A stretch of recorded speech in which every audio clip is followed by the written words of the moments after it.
মুখ্যমন্ত্ৰী কাৰ্যালয়ৰ ফাইলৰ পৰা জনতা ভৱনৰ একাংশ কৰ্মচাৰীয়ে চুৰি কৰে মুখ্যমন্ত্ৰীলৈ অহা গুৰুত্বপূৰ্ণ নথিপত্ৰ। CM ভিজিলেন্সৰ নামত গোচৰ মীমাংসা কৰাৰ বাবে দাবী কৰা ধন নিবলৈ আহোঁতে ৰাতুল ডেকাক গ্ৰেপ্তাৰ কৰাৰ পিছতেই পোহৰলৈ আহিছে বিস্ফোৰক তথ্য। CM ভিজিলেন্সৰ পৰা মুখ্যমন্ত্ৰীৰ কাৰ্যালয়লৈ পঠিওৱা ফাইলৰ গুৰুত্বপূৰ্ণ গোচৰৰ প্ৰতিলিপি চুৰি কাৰ্যত জড়িত আছে আৰু কেইবাজনো জনতা ভৱনৰ কৰ্মচাৰী। ক্ষেত্ৰীয় আৰক্ষীয়ে গ্ৰেপ্তাৰ কৰা মহাপ্ৰবঞ্চক কুশল গোস্বামীয়ে CM ভিজিলেন্সত গোচৰ দিছিল ব্যৱসায়ী সোনু আলী, ক্ষেত্ৰী থানাৰ 2 আৰক্ষী বিষয়া তন্ময় নাথ আৰু প্ৰশান্ত গোস্বামীৰ বিৰুদ্ধে। গোচৰৰ ফাইল পঠিওৱা হৈছিল মুখ্যমন্ত্ৰীৰ কাৰ্যালয়লৈ। কিন্তু গোচৰৰ প্ৰতিলিপি মুখ্যমন্ত্ৰীৰ হাতত পৰাৰ পূৰ্বেই এজাহাৰৰ প্ৰতিলিপি চুৰি কৰি লুকুৱাই ৰাখিছিল ৰাতুল ডেকাই। কম্পিউটাৰত তথ্য ডিলিট কৰা কাৰ্যত জড়িত আছিল আৰু 5জন কৰ্মচাৰী। শুকুৰবাৰৰ ভিতৰত গোচৰৰ সকলো তথ্য প্ৰমাণ নষ্ট কৰাৰ পৰিকল্পনা কৰিছিল ৰাতুলে। কেনেকৈ গোচৰৰ প্ৰতিলিপি হস্তগত কৰিছিল ৰাতুলে? সকলো তথ্য স্পষ্ট কল ৰেকৰ্ডিঙত। ইয়াৰ অফিচৰ মানুহ CM অফিচৰে মানুহ গম পাইছে। CM অফিচৰ মানে আপোনাৰ আমাৰ সচিবালয় যেটো দিছপুৰ সেক্ৰেটাৰিয়েট তাৰে নহয় জানো? তাৰে ভিতৰত আপুনি CM লৈকে যিখিনি চিঠি যায় সেইখিনি চিঠিত আপুনি মানে হেৰি কৰে আৰু হস্তান্তৰ কৰে আৰু ওৰ পৰা তাৰ পৰা ইয়াত আনে সেইটো আৰু নহয় জানো? মই সেই পিয়ন নহয় দেখ আমি তাৰে চিঠিগিলাখান হেন্ডেল কৰো, ফাইল চাইল গিলাখান পুট আপ কৰো সেই আৰু আচ্ছা যদি কিবা সহায় কৰিব লাগে মই সহায় কৰি দিব পাৰিম। না সেইটো কি সহায় কৰিব পাৰিব কওকচোন মোক এতিয়া।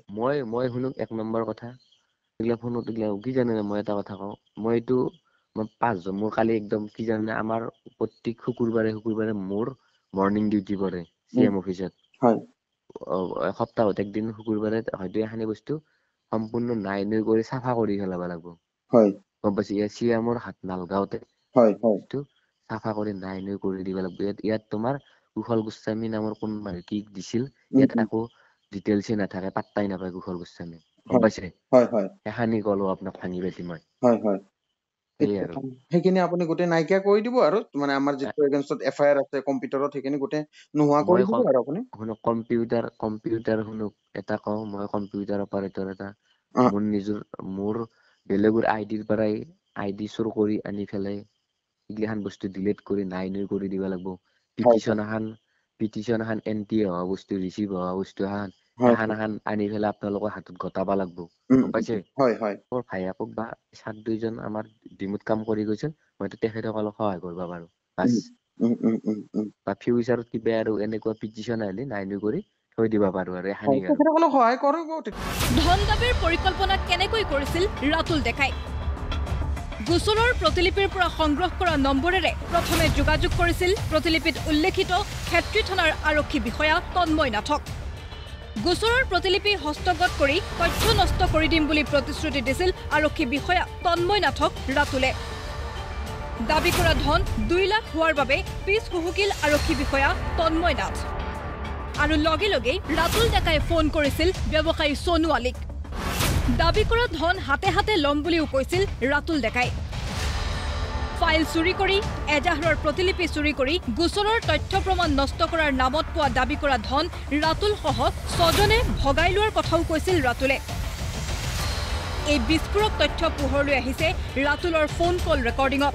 আমাৰ অফিচৰ মানুহকেইটাৰ লগত মই সঁচা কথা কওঁ দে তেখেতসকলৰ লগত মই কথা পাতিছিলো 5জন মানুহ আছে মই 6জন আৰু তেখেতসকলে পইচা এটা মানে কিবা এটা পইচা খুজিছিল আৰু মই আইচিজনক কৈছিলো আৰু গম পাইছিলে কিবা মানে কিমান বিচাৰিছিলে পইচা অলপ এমাউন্টটো বেছি তাৰপিছত আইচি চাৰজনে অলপমান এগ্ৰি নহল নহয় কাৰণে মই আৰু কেছটো তাৰমানে মই ভাবছে বাদ দি যি হয় হ'ব দে আৰু মোৰতো আৰু আকৌ কিমান বা পইচা বিচাৰে ধৰক এতিয়া আমিওতো ইমানখিনি নাজানো আপোনালোকৰ ভিতৰৰ কথা 2 এটা বিচাৰিছিল আৰু গম পাইছে 2 লাখ এটা বিচাৰিছিল গম পাইছে 2 লাখ এইটো বস্তু সলভ কৰাৰ কাৰণে লাষ্টত তোমাৰ শুনক মোৰটো শুনক আপুনি লাষ্টত আপুনি তোমাৰ একো গেলি আছে আৰু একত পৰ 6টা মানুহ আছে খানা চানা পাৰ্টি চাৰ্টি কৰিব কিবা কানি অলপ হেৰি কৰিব কৰি ফেলে বস্তুটো নানো কৰি চাফা কৰি পেলাব কৰি ফেলে আপোনালোকক মাতবো খানা পাৰাক গেলে মাতি ফেলে মোৰ হাততে পিটিশনখন পাৱনি কৰি দি দিব।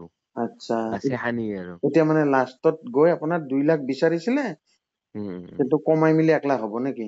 কমাই মিলি 1 লাখ টকা এটা বিচাৰিছে মোক যদি হেন্দে বিচাৰিছে আৰু পইচাটো কেনেকে ল'ব ধৰক যদি আমি কিবা ধৰক একেদিনেতো নহয় আপোনাক ধৰক শুনক মই এটা কথা পইচাটো আপোনাৰ কোনো তোমাৰ বেংক একাউণ্টত নলয় 1 নম্বৰ কথা সবৰে এটা ভাই হেৰি আছে আপোনালোক বাছাবা যাই পেলাই কোনো নমৰে গম পাইছে নাই বেংক একাউণ্টত নলয় 1 নম্বৰ কথা কোনো গুগল পে দি কোনো ট্ৰানজেকচন নহয় তো আপোনাৰ এই কেছ পইচা আৰু বাছে হানি কেছ পইচা দিব লাগিব ক'ত ল'ব কেছ পইচাটো ক'ত যাব লাগিব আপনি কি জানেনে মোক মোৰ হাততে বস্তুখিনি পঠাই দিব ধৰক খানাপাৰা মই বুজি পালো কিন্তু আপোনাক ক'ত লগ পাম